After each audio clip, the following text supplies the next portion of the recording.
Students need more writing practice. Writing scores are historically low, and it affects all subjects. One surprising way schools are responding is by increasing handwritten work. In fact, 76% of teachers report using it more and more over the past 3 years.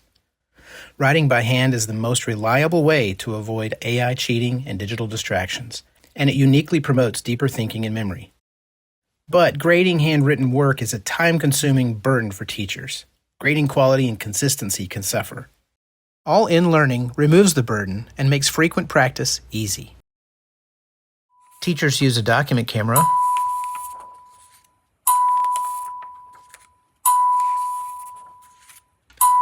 or a mobile device, and they capture handwritten work. It's instantly scored and paired with clear, rubric-based feedback like, add more explanation. After each piece of evidence, explain how it shows Louisa's courage and how it changes how she sees herself. It's immediate, specific, and students want to dive right back in to make their work better.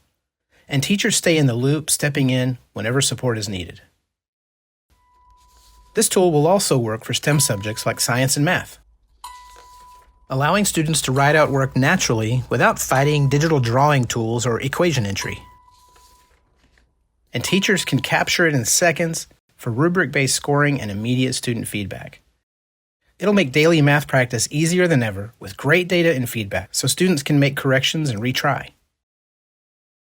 Another popular all-in learning practice tool is AI Writing Workshop.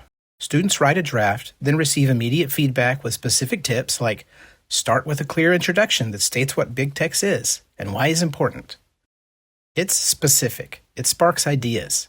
Students revise right away. They get more feedback, and they grow with each draft.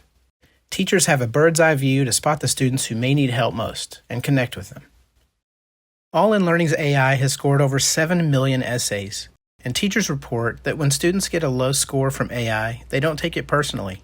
It's an impartial system, and a shift happens where the teacher is not the critic, but the helper who's on their side.